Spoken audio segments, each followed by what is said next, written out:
오늘 우리가 함께 은혜 받으실 말씀은 창세기 4장 1절부터 12절까지에 있는 말씀을 보겠습니다. 성경을 읽는 자 복 있다고 했으니 우리가 그 말씀을 믿으며 같이 읽겠습니다. 4장 1절 이제 같이 읽겠습니다. 시작. 아담이 그의 아내 하와와 동침하매 하와가 임신하여 가인을 낳고 이르되 내가 여호와로 말미암아 득남하였다 하니라. 그가 또 가인의 아우 아벨을 낳는데 아벨은 양치는 자였고 가인은 농사하는 자였더라.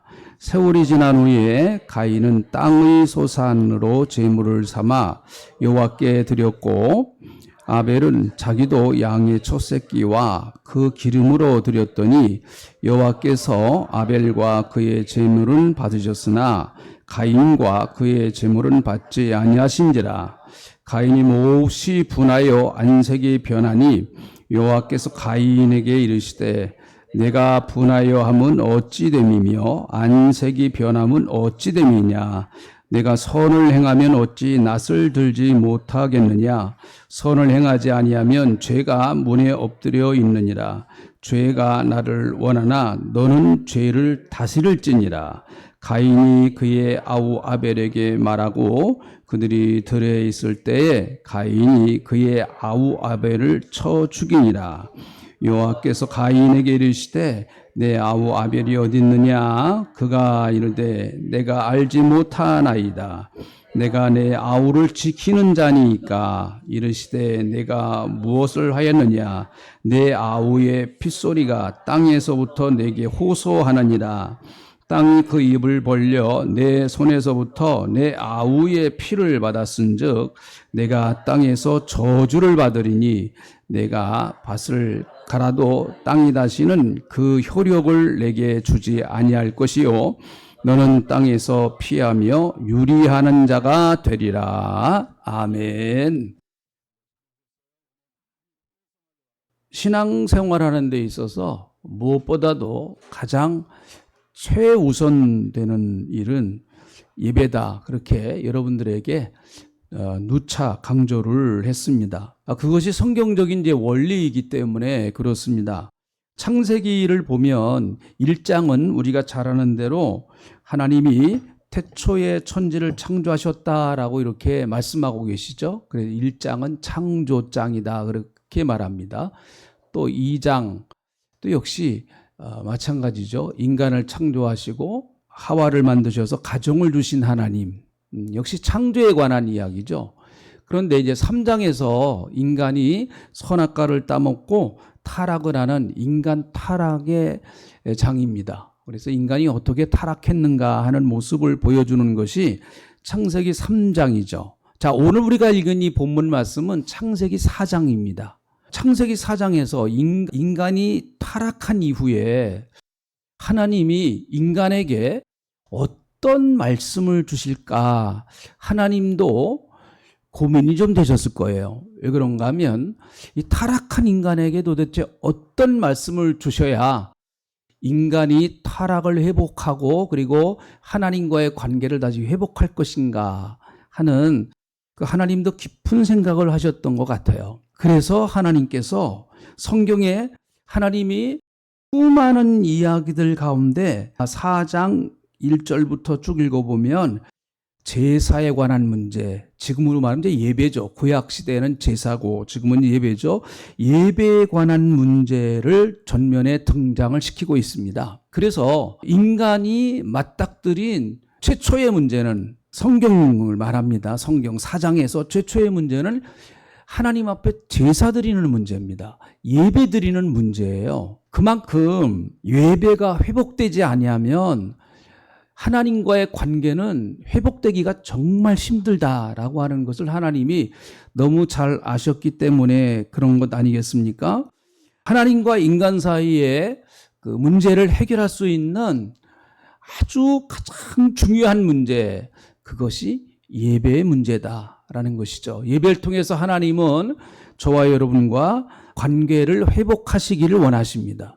오늘 그래서 이 예배가 정말 하나님이 받으시는 예배, 그래서 우리가 하나님 앞에 영광을 돌리면 하나님은 우리에게 은혜를 베풀어 주시는 것이죠. 이것이 하나님과 인간 사이의 정상적인 관계예요.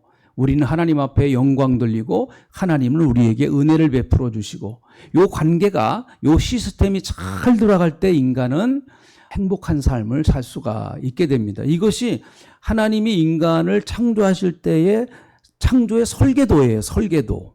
그런데 이 설계도가 자꾸 깨져서 이제 문제가 되는 것이죠. 하나님이 인간을 창조하신 목적은 예배를 통해서 당신이 영광을 받으시기 위한 것이다.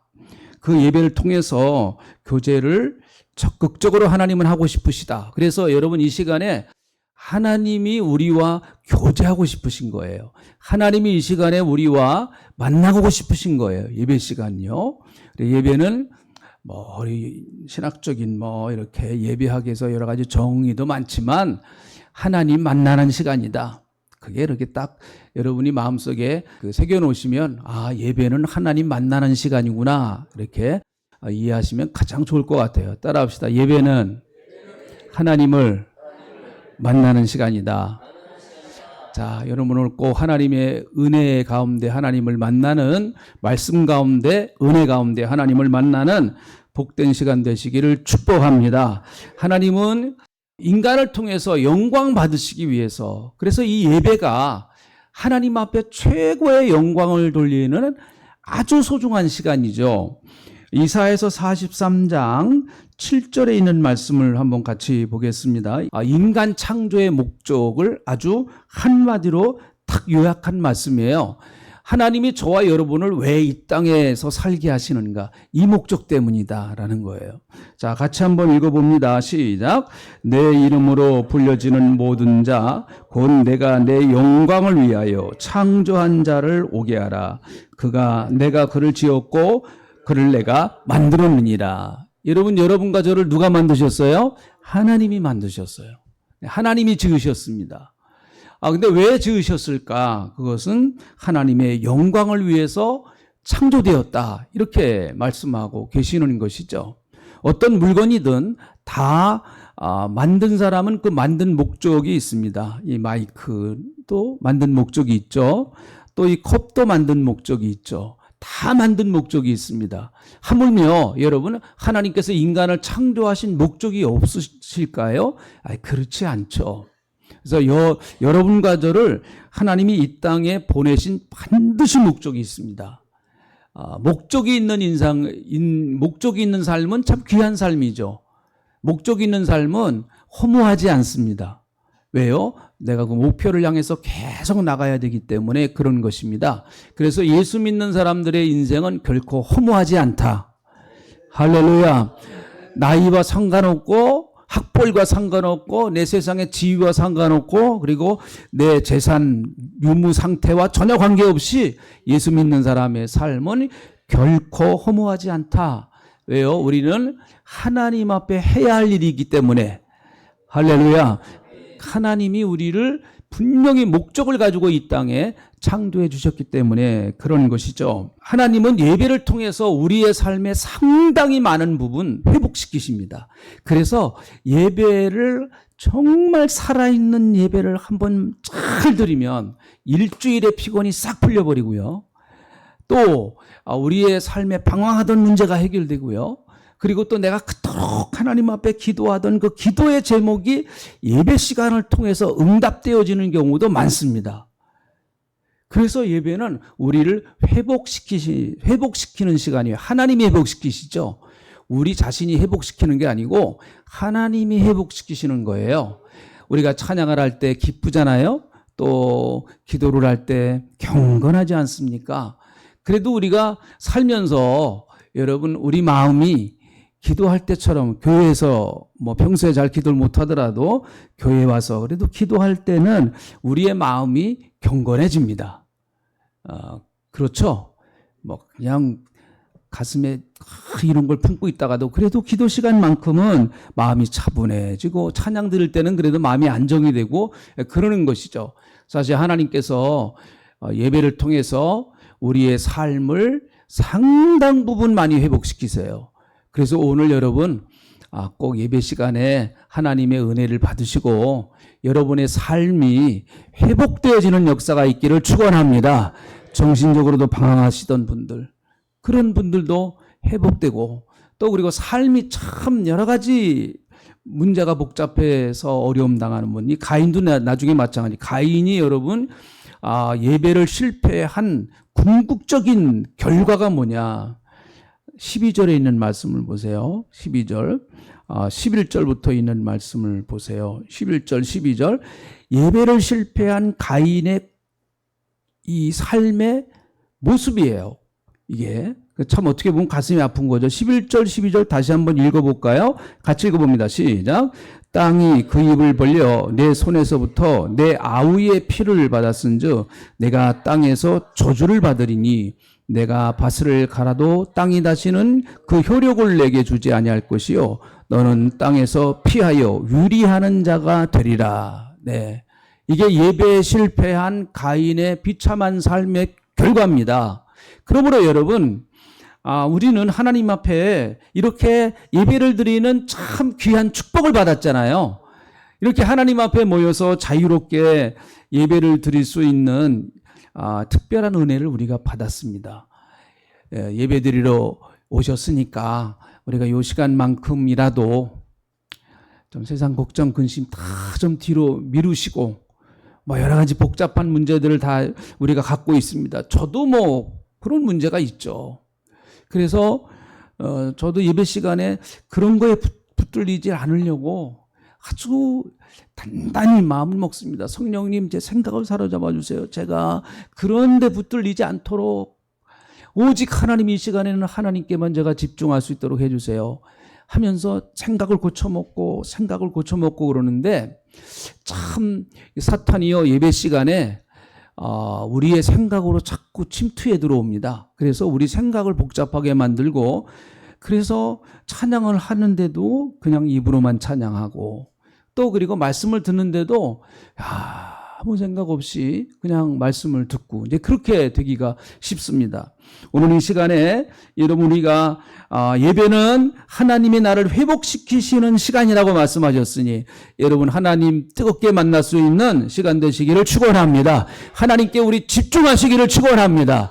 이 시간만큼은 우리가 세상에 내일 내 사업이 다 망해버려도 오늘만큼은 내가 하나님 앞에 최상의 예배를 드린다. 아니, 오늘이 이 시간이 나에게 마지막 날이라고 할지라도 나는 오늘 이 시간에는 하나님 앞에 최상의 예배를 드리겠다라고 하는 그런 마음을 가지고 예배를 드리면 하나님이 어떻게 역사하시겠죠. 하나님이 어떤 식으로 역사하시지 않겠습니까? 오늘 이 본문 말씀을 보면 가인과 아벨이 하나님 앞에 이제 예배를 드리는 모습이 나와요. 제사를 드리는 모습이 나옵니다. 가인은 우리가 아는 대로 농사를 졌습니다. 농사. 3절에 있는 말씀을 보세요. 가인과 아벨이 이제 무슨 직업을 갖고 있었는가 하는 걸 보여주죠. 자, 3절. 세월이 흐른 후에 가인은 땅의 소산으로 제물을 삼아 여호와께 드렸고, 땅의 소산, 자기가 농사 지으니까 농사 짓는 것 가지고 하나님 앞에 제물을 삼아서 여호와께 드렸다. 아벨은 양을 치는 목자였습니다. 그래서 양을 하나님 앞에 드렸어요. 첫 새끼와 그 기름으로 하나님 앞에 드렸습니다. 자, 그런데 그 5절에 있는 말씀을 보면 두 사람이 똑같이 예배를 드렸는데 결과가 달라버렸어요. 자, 5절 같이 읽어봅니다. 자, 5절 함께 읽어보겠습니다. 시작. 가인과 그의 제물은 받지 아니하시고 이제라 가인이 못이 분하여 안색이 변했다. 이렇게 말합니다. 가인의 제물은 하나님이 받으시지 않고 아벨의 제물만 받으셨다. 4절 그 하반절에 보니까 아벨과 그의 제물은 받으셨다. 이렇게 말씀하시고 가인의 제물은 받지 않으셨다. 이렇게 말하고 있습니다. 이걸 보면, 여러분, 이걸 보면은 똑같이 예배를 드린다고 할지라도, 똑같이 하나님 앞에 우리가 예배 시간에 와서 예배를 드린다고 할지라도, 어떤 성도님들의 예배는 하나님이 받으시고, 어떤 성도님들의 예배는 하나님이 안 받으신다. 우리가 이 본문 말씀을 보면은 그렇게도 알 수 있어요. 그러니까 이거는 하나님만 아시는 건지 우리는 몰라요. 여러분, 그걸 분별하려고 하시면 안 돼요. 내가 저 사람 보니까 아유 저 사람은 하나님 예배 안 받으시는 것 같아. 우리는 몰라요. 그건 하나님이 하시는 일이에요. 그렇지만 어쨌든 하나님이 어떤 사람의 예배는 받으시고 어떤 사람의 예배는 안 받으시는 거다. 가인의 예배는 안 받으시고 아벨의 예배는 받으시는 것이죠. 그래서 이 예배가 축복이기도 하지만 이 예배는 어떻게 보면 굉장히 영적으로 민감한 시간입니다. 그래서 어떤 분들은 예배를 통해서 충만한 은혜를 받아요. 근데 어떤 분들은 도리어 예배 시간을 통해서 또 뭐 상처도 받고 또 시험도 들고 그러는 분들이 있어요. 그러니까 예배는 굉장히 아주 민감한 시간입니다. 민감한 시간이에요. 굉장히. 예배가 낳는 결과는 한 사람은 살인자가 되고 한 사람은 순교자가 되는 이런 그 현상이 벌어지고 말았습니다. 그래서 예배는 두 종류가 있다. 하나님이 받으시는 영적 예배, 아벨의 예배가 있고 하나님이 받으시지 않는 육적 예배, 가인의 예배가 있다. 자, 우리는 그럼 하나님이 받으시는 영적인 예배, 아벨의 예배가 돼야 되겠죠. 자, 아멘 하시기 바랍니다. 아멘. 우리 다 그걸 원하죠. 어떻게 뭐 우리 예배가 하나님이 안 받으시는 예배라고 그러면 이거 정말 어떻게 되겠어요? 우리는 다 그런 마음을 가지고 다 주님 앞에 오신 줄 압니다. 오늘 이 예배가 정말 하나님이 받으시는 아벨과 같은 그런 예배가 되게 해 주시옵소서 하면서 그런 마음으로 다 여러분 예배당에 찾아오셨지. 오늘 뭐 예배를 하나님 받으시든 안 받으시든 나는 관계없다. 뭐 이런 마음을 가지고 오신 분들은 하나도 없죠. 자, 그러면 왜 하나님은 가인의 예배는 받으시고 아벨의 예배는 받으시지 않으셨을까 하는 것을 좀 중심으로 해서 말씀을 드립니다. 자, 오늘 이 본문 말씀은 여러 가지 오해를 낳을 수 있는 본문이에요. 얼뜻 보면 이 본문 말씀을 보면 여러분 왜 하나님은 가인의 제사는 안 받으시고 아벨의 제사만 받으셨을까? 성경을 읽으시는 분들이 대부분 처음 또 이렇게 성경을 처음 읽으신다든지 이제 이런 분들이 대부분 다 이 본문 말씀에서 왜 그러시는가 의문을 품을 수 있죠. 이건 당연한 의문이라고 봐요. 우리가 봐도 뭐 하나님은 뭐 사람 차별하시는 분이신가? 도대체 왜 가인의 예배는 안 받으시고 아벨의 예배만 받으셨는가? 뭐 하나님은 어떤 사람은 좋아하고 어떤 사람은 싫어하시는가? 그건 아니시겠죠. 뭐 또 이런 오해들. 하나님은 농부보다 목자를 더 좋아하신다. 왜 성경에 목자는 아주 참 좋게 나왔거든요. 그래서 다윗도 여호와는 나의 뭐라고요? 시편 23편 1절에서 여호와는 나의 뭐라고요? 목자시니. 이 목자는 너무 우리가 좋은 그림을 가지고 있어요. 목자. 참 목자. 그리고 또 예수님이 요한복음 10장에서 나는 선한 목자다. 선한 목자는 양들을 위해서 목숨을 버린다. 이런 말씀도 있으니까 하나님은 당신을 목자라고도 구약 성경에서 말씀하셨고 또 신약 성경에서 예수님도 목자라고 말씀하셨으니까 아벨도 역시 목자니까 하나님이 그 목자를 좋아하시나 보다. 그런 건 아니죠. 여러분. 그런 건 아니겠죠. 하나님이 무슨 직업을 차별하시는 분은 아니실 겁니다. 그것이 죄 짓는 직업이 아니면 어떤 직업이라도 여러분 하나님이 직업을 차별하시겠어요? 여러분이 지금 다니시는 일터가 하나님이 축복하시는 축복의 자리인 것을 믿으시길 축원합니다. 여러분이 어떤 직장에서 어떤 일을 하시든 그것이 다른 사람에게 해를 끼치고 죄를 짓는 직장만 아니라고 하면 그런 일만 아니라고 하면 하나님은 다 거기서 기쁨 받으시고 영광 받으시는 거예요. 그건 다 소중한 것입니다. 목사가 교회에서 설교하고 성경 가르치는 것만 소중한 게 아니고 여러분들이 여러분의 삶의 일터에서 열심히 일하시는 그것도 아주 소중하고 귀중한 거예요. 그러니까 이런 거는 아니다라는 것이죠. 또 이렇게도 볼 수가 있어요. 제가 이렇게 보니까 성경을 쭉 읽다 보니까 특별히 구약 성경에서 하나님은 장자보다는 둘째 아들을 더 좋아하시는 경우가 많아요. 보니까 성경에 그런 경우가 많이 나오죠. 오늘 이 본문 말씀에서도 가인은 첫째 아들이고 아벨은 둘째 아들입니다. 둘째 아들이 첫 번째 순교자가 됐어요. 자, 아브라함도 마찬가지예요. 아브라함의 첫 번째 아들 이름이 뭡니까? 이스마엘. 두 번째 아들이 이삭. 야, 근데 하나님은 이스마엘에게는 별로 관심이 없으세요. 첫 번째 아들에게는. 근데 둘째 아들 이삭에게는 하나님이 엄청나게 관심이 많으세요. 막 사랑하셔가지고 막 품어주시고, 또 그뿐만 아니라 여러분 그 야곱의 아들들 중에서도 역시 마찬가지. 야곱의 첫째 아들이 누구죠? 르우벤이에요. 르우벤. 근데 야곱이 가장 사랑했던 그 아들은 누구예요? 요셉이죠. 요셉은 11번째 아들이에요. 11번째 아들. 야, 그걸 보면 또 여러분 요셉의 아들들 가운데 첫째 아들이 누굽니까? 므낫세예요. 두 번째 아들이 에브라임입니다. 그런데 하나님은 누굴 더 축복해 주셨는가 하면 둘째 아들인 에브라임을 더 축복해 주셨어요. 그래서 나중에 보면은 이스라엘 나라가 가나안 땅에 들어가 가지고 땅이 우리나라처럼 남북이 딱 나뉘는데 북쪽은 이제 10지파가 가버립니다. 그런데 누구로 어떤 지파를 중심으로 해서 뭉쳤는가 하면 여로보암 지파를 에브라임 지파를 중심으로 해서 뭉쳤어요. 그게 이제 북왕국이죠. 북왕국. 그걸 보면은 또 뭐 좀 일리가 있는 것도 같아요. 이건 제가 해석한 겁니다. 그냥 이거는 뭐 무슨 주석을 봤다니 그건 아니고 제가 이렇게 보니까 좀 그럴 것 같아요. 하나님은 장자보다는 두 번째가 좀 더 마음에 드실까? 그러면 저는 장자인데. 자, 그건 아니겠죠. 그건 아닙니다. 네, 그건 결정적인 이유는 아니에요. 또 세 번째, 이것이 제일 많이 이렇게 얘기하는 것입니다.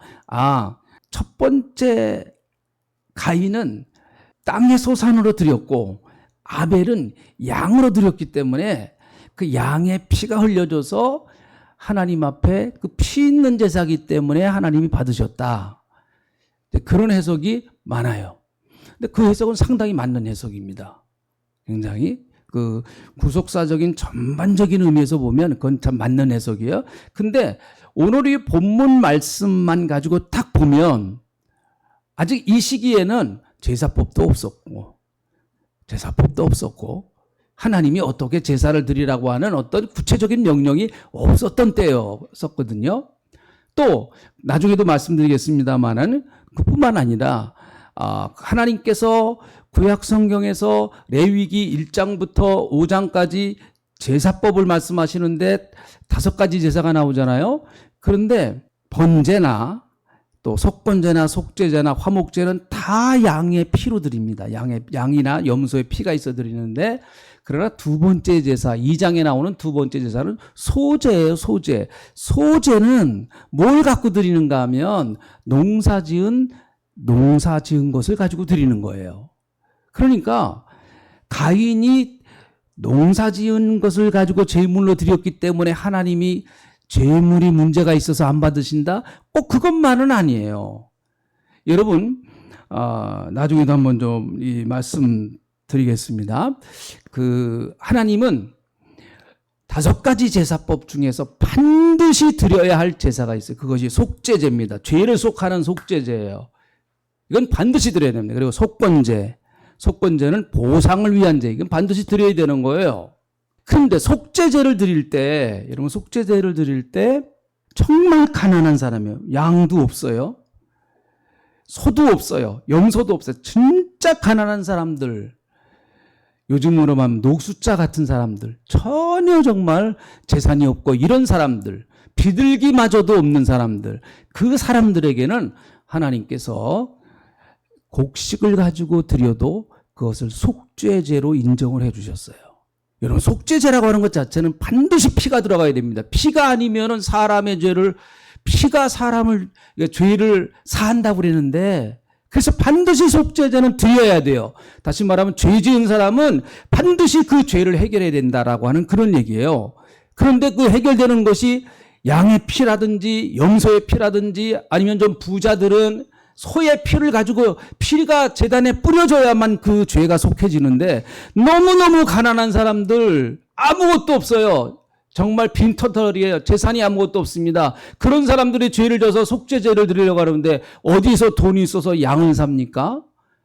그래서 그런 사람들을 위해서 비둘기도 드려라. 비둘기도. 비둘기는 그래서 가난한 사람들이 드리는 거예요. 아주 정말 가난한 사람들이. 그런데 비둘기마저도 못 드리는 사람들은 곡식을 갖고 드려라. 남의 밭에 가서 떨어진 곡식, 이삭을 갖다가 하나님 앞에 드려라. 그러면 네 죄가 속죄될 것으로 내가 인정하겠다 라고 말씀하세요. 그러니까 여러분, 가인의 이 재물에 대한 문제는 절대적인 게 아닙니다. 이거는요. 재물에 대한 문제가. 이제 성경을 전체적으로 봐서 해석을 하면 그건 맞는 얘기예요. 아벨이 양의 피를 가지고 양에 뿌렸다. 그거는 속죄에 관한 것이기 때문에 맞습니다.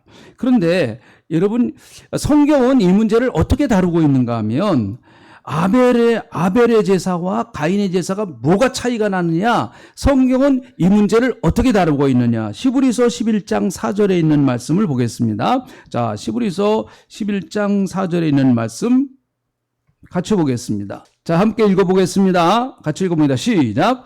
믿음으로 아벨은 가인보다 더 나은 제사를 하나님께 드림으로 의로운 자라 하시는 증거를 얻었으니 하나님이 그 예물에 대하여 증거하심이라. 그가 죽었으나 그 믿음으로써 지금도 말하느니라. 여기 보니까 믿음으로 아벨은 가인보다 더 나은 제사를 하나님 앞에 드렸다. 그렇게 말하고 있어요. 히브리 기자는 성도가 가져야 될 믿음을 히브리서 11장 6절에서 곧바로 소개를 하고 있습니다. 자, 믿음으로 드리는 예배가 어떤 예배인가 하면 히브리서 11장 6절, 우리가 잘 아는 말씀이에요. 같이 읽어봅니다. 이 말씀인데요. 시작. 믿음이 없이는 하나님을 기쁘시게 하지 못하나니 하나님께 나가는 자는 반드시 그가 계신 것과 또한 그가 자기를 찾는 자들에게 상 주시는 이심을 믿어야 할지니라. 아멘. 여러분, 믿음이 있어야 하나님을 기쁘시게 한다. 그러니까 이 예배를 우리는 믿음으로 하나님 앞에 드려야 돼요. 믿음으로 드리는 예배를 하나님이 받으신다라는 사실입니다. 그래서 여기에 예수 믿지 않는 사람들이 와서 만약에 여러분 예배를 드린다고 하면 그건 소중하고 귀중한 일일지 모르지만 하나님이 받으시는 예배는 아니에요. 왜요? 믿음이 없으니까 그 사람은요. 그분에게는 빨리 복음을 전해서 예수 믿게 해야 되는 거죠. 하나님이 계신 걸 믿어야 된다. 하나님이 계신 거를. 그래서 여러분 오늘 우리가 예배 드리는 이 예배는 누구한테 드리는 예배예요? 하나님 앞에 드리는 예배다. 할렐루야. 하나님이 받으시는 예배다. 이 의식이 아주 철저해야 됩니다. 이 의식이요. 내가 드리는 예배는 하나님이 받으시는 예배야. 사람 앞에 보라고 하는 예배가 아니야. 하나님이 받으시는 예배야. 이게 아주 철저해야 된다는 것이죠. 자기를 찾는 자들에게 상 주시는 이심을 믿어야 된다. 하나님 좋으신 분이시라는 거죠. 상 주시길 원하시는 거예요. 하나님은 막 상 주시기 원하세요. 여러분 정말 예배 시간에 하나님 앞에 상 받기를 축원합니다. 하나님은 우리에게 상 주시기를 원하시는 거예요. 그걸 믿으라는 것입니다. 그거를. 그 믿음이 하나님을 기쁘시게 하는 믿음이다. 그렇게 말씀하세요. 그러니까 믿음으로 드리는 예배라고 하는 것은 하나님의 임재를 경험하는 예배다. 하나님의 임재를 예배에 있어서 대단히 중요한 예배의 아주 큰 원리입니다. 하나님이 내가 드리는 예배를 받으신다. 하나님은 이 예배의 자리에 여기에 하나님은 성령으로 우리와 함께 하신다. 이걸 믿으라는 거예요. 그걸 의식하면서 그 믿음을 가지고 하나님 앞에 예배를 드리라는 것이죠. 아벨은 그것이 있었다는 거예요. 하나님 앞에 양을 잡아서 드릴 때 하나님이 내가 드리는 이 제단에 함께 할 것이고 이 제단에 하나님의 거룩한 임재가 있어서 이 예배를 받으신다. 내 제물을 받으신다. 하나님은 눈에 보이시진 않지만 하나님은 여기 계신다. 라고 하는 그런 하나님을 믿는 확고한 믿음으로 아벨은 제사를 드렸다는 거예요. 여러분, 이 원리는 지금 우리에게도 똑같이 적용이 되는 것입니다. 똑같이 적용이 되는 거예요. 그래서 제가 기도할 때도 꼭 그러잖아요. 그 개회 기도할 때 하나님 예배는 하나님만 받으세요. 하나님만 받으셔야 돼요. 이 예배를 하나님이 받으셔야 하나님이 주시는 은혜가 우리한테 오는 거예요. 그래서 우리가 흔히 말하는 내가 은혜 받았습니다. 그게 가능한 거예요. 하나님이 받으셔야죠, 예배를.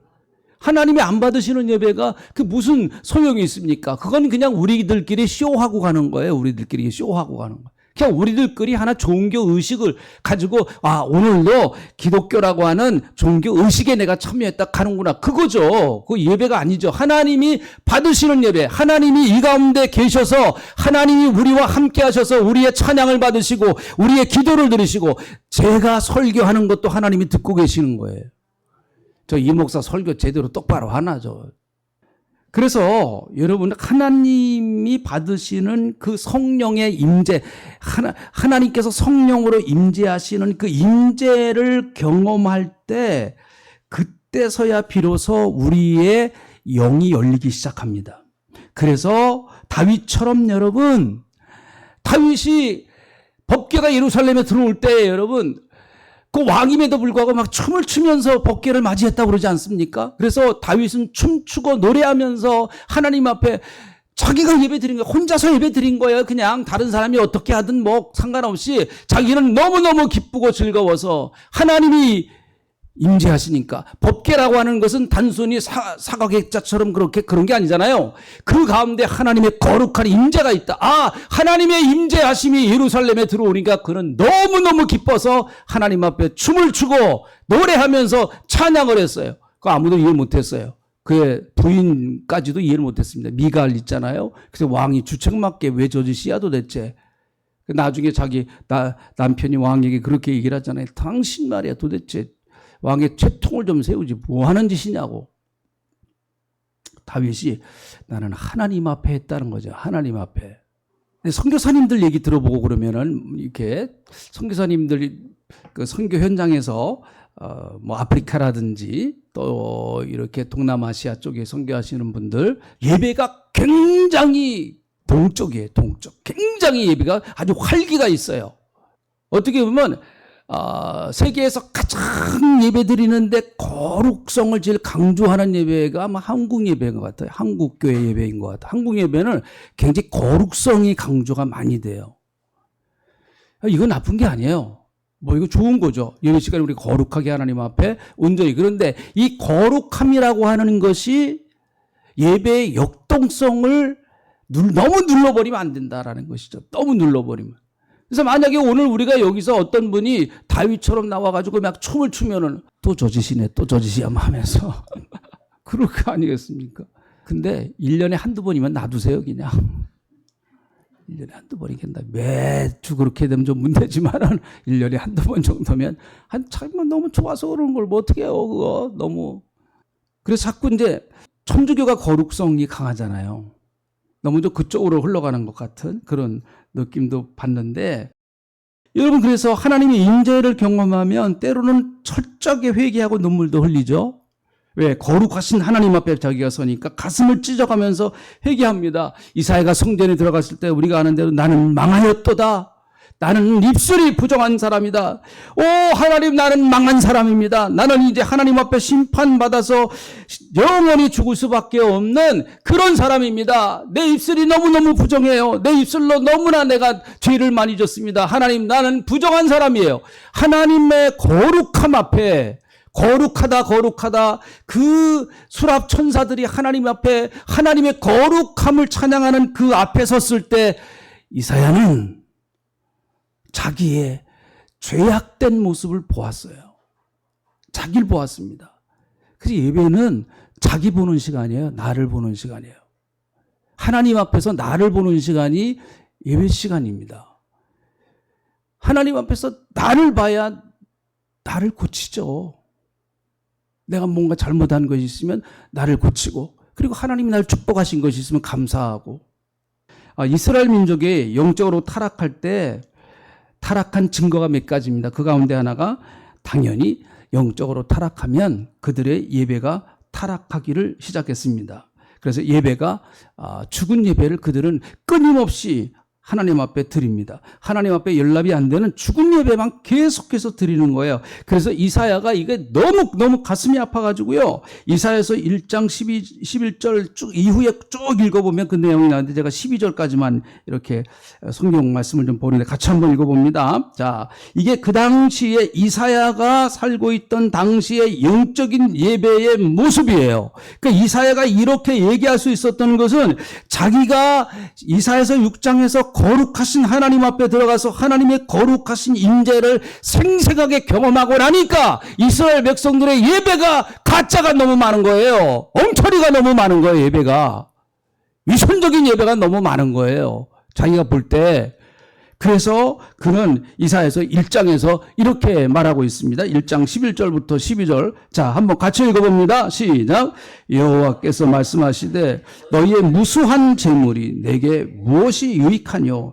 나는 수양의 번제와 살찐 짐승의 기름에 배불렀고 나는 수송아지나 어린 양이나 수염소의 피를 기뻐하지 아니하노라.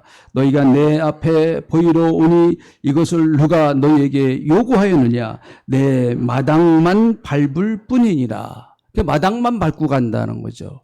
예배에 왔으면, 성전에 왔으면 하나님의 은혜를 체험하고 성령의 거룩하신 임재를 경험하고 하나님의 임재를 경험하고 가야 되는데 그런 것에는 관심이 없고 마당만 밟고 가는 거예요. 그래서 저는 그렇게 생각해 봤습니다. 우리 교회 성도님들이 예배당에 올 때, 주일날 특별히 주일을 청소하기 위해서 예배당에 올 때 제일 큰 관심이 뭘까? 오늘 여러분 무엇이 제일 큰 관심이 을 가지고 예배당에 오셨습니까? 뭐 어떤 내가 오늘 예배당에 가서 나는 이렇게 했으면 좋겠다. 뭐 그런 게 뭐였습니까? 아무 생각 없이 오시지는 않았잖아요. 뭐 찬양 인도하는 사람은 내가 어떻게 찬양 인도 잘할까? No, 잘못된 거예요. 잘못된 거예요. 부분적으로는 맞지만 전체로는 틀린 거예요. 대표 기도하시는 분 마찬가지입니다. 대표도 어떻게 하면 내가 은혜스럽게 잘할 수 있을까? 맞아요. 그러나 다 맞는 건 아니에요. 식당에 봉사하시는 분, 오늘 나는 빨리 가서 내 식당 잘 봉사해서 우리 성도님들 맛있게 잘해. 오케이. 좋은 거예요. 맞는 얘기예요. 그러나 근본적인 얘기는 아니에요. 안내하시는 분도 마찬가지고요. 근본적인 얘기는 아니에요. 헌금 인도하시는 분들 역시 마찬가지죠. 주여, 제가 인도한 한 달 동안 헌금이 제일 많이 나오게 해주시옵소서. 그런 기도는 하세요. 좋아요. 아주 그냥. 그런 기도는 세게 하십시오. 근데 본질은 아니죠. 본질은 아니에요. 그게. 본질은 뭐예요? 내가 어떻게든지 내가 정말 하나님 앞에 예배를 올바로 드릴 수 있을까? 올바로 드리기 위해서 내가 찬양 인도 잘해야지. 하나님 앞에 올바로 예배를 드리기 위해서 내가 대표 기도를 참 은혜스럽게 해야지. 내가 하나님 앞에 올바로 예배 드리기 위해서 내가 더 성도님들에게 맛있는 점심 식사를 대접해야 되겠다. 이게 뒤바뀌어 버리면 안 됩니다. 점심 식사 준비하시는 분들이 예배에 대해서는 아무런 관심이 없고 점심 식사 그거에 마냥 점심 식사만 충만해요. 점심 식사만. 찬양하는 사람도 마찬가지고 찬양 콘티짱거에만 충만한 거야. 이걸 반주자도 마찬가지고. 그 북한의 지하교회에 대한 그 얘기를 좀 이렇게 간혹 듣습니다. 북한에서 오신 분들을 이렇게 좀 만나서 얘기도 들어보고 그러면 간혹 그 얘기를 듣는데 북한에 지금 지하교회가 있습니다. 이건 이미 이제 공식적으로 이제 인정하는 거예요. 북한에 그 지하교회가 있다. 몰래 주일이면 오늘 여러분 오늘 이 주일날 저 북한에서도 어딘가에서 여러분 우리와 같이 똑같이 예배를 드리는 사람들이 있단 말이에요. 그 사람들 잡히면 어떻게 될까요? 제일 무서운 죄예요. 제일. 중국에 갔다 온 거는요, 이제는 많이 이해해줘요. 배고프니까 그래 갔다 왔다. 근데 중국 가서 누굴 만나느냐? 선교사 만났다든지, 교회 목사 만났다든지, 이게 발각되면은 그것은 아주 심각하게 다룹니다. 북한에서요. 그런데 갔다 오신 분들 중에서, 북한에서 오신 분들 중에서 그렇게 얘기를 하더라고요. 예배를 드릴 때 아멘을 해야 되는데, 아멘. 아멘. 아멘. 그렇게 안 돼요. 할렐루야. 그러면서도 그들은 너무너무 예배 드리는 것 자체가 너무 감사해서 눈물 흘리면서 기도하고 찬양도 그냥 입만 뻥긋뻥긋하면서 찬양을 하는데 너무너무 그것이 감사해서 찬양을 하고 그런다는 얘기 들었습니다. 그 얘기를 들을 때 이게 참 우리는 뭐 하는 건가 도대체. 우리는 너무 소유한 게 많고 하나님이 베풀어 주신 은혜가 많기 때문에 마치 공기가 늘 있으니까 공기가 숨만 쉬면 숨 쉬어지니까 하나님의 이런 축복된 은혜가 늘 우리에게 언제든지만 할 수 있으면 할 수 있으니까 마치 공기와 같은 것 같아요. 그러면 우리가 공기한테 감사합니까? 공기님 감사합니다. 오늘도 이렇게 살게 해주셔서 공기님 너무 고맙습니다. 이러지 않잖아요. 혹시 그런 건 아닌가? 우리가 예배 시간에 오늘도 뭐 주일날이니까 또 와서 예배를 드리는 거지. 뭐 그런 것은 아니겠습니까? 예배라고 하는 것 자체가 이제 영어로 worship이라는 말이에요. 이 가치를 인정한다. 가치를 높여 드린다 이 말이에요. 가치를 인정해. 그러니까 예배라고 하는 건 뭔가 하면 하나님을 하나님으로 우리가 인정해 드린다는 거예요. 하나님 당신은 정말 유일하신 참된 하나님이십니다. 당신만이 진정한 신이시고 유일하신 분이십니다. 모든 신들은 다 가짜고 우상입니다. 하나님 당신만이 진정한 신이십니다. 그거를 우리가 예배 시간에 인정해 드린다는 거예요. 그러니까 하나님이 기뻐하시는 거죠. 하나님의 하나님 되심을 인정하고 하나님만이 최고의 찬양과 존귀를 받으시는 분이라는 사실을 인정하고 고백하는 거예요. 또 예배란 말이 이거 헬라어로는 프레시퀴네오라고 하는 말도 있습니다. 이것은 무슨 뜻인가 하면은 누구의 손에다가 입 맞춘다. 이렇게 딱 무릎을 꿇고 누구의 손에다가 입 맞춘다. 사랑하는 사람의 손에다가 입 맞춘다. 뭐 그런 의미도 있어요. 자기가 사랑하는 사람의 손에다가 입 맞춘다. 그 마음이 얼마나 흥분되고 떨리겠습니까? 그러니까 우리가 하나님 앞에 예배를 드리는데 찬양을 하고 우리가 예배를 드리는데 그런 감격이 좀 있기를 위해서 우리가 기도해야 되겠죠. 우리 예배 드리러 오실 때 좀 기대감을 갖고 오십시오. 하나님 오늘은 하나님 내게 무슨 축복을 주실까? 할렐루야. 우리 기대감을 가지고.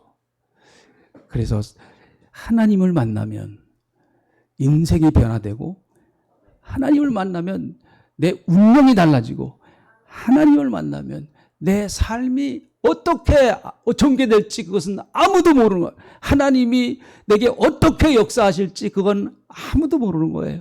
그 하나님을 만나서 하나님 앞에 예배드리는 그 시간 우리에게만 주어진 특권입니다. 이 놀라운 은혜가 넘치시기를 축원합니다. 기도하겠습니다. 하나님 고맙습니다. 오늘 또 우리가 예배를 통해서 은혜 받게 하신 것 감사합니다.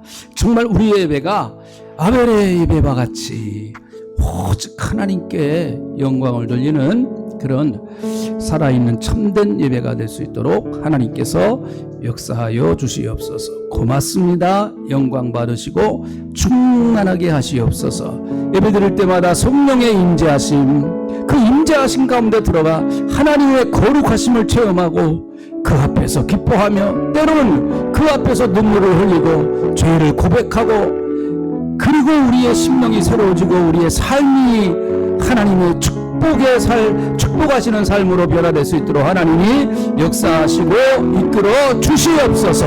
감사합니다. 예수님의 이름으로 기도합니다. 아멘.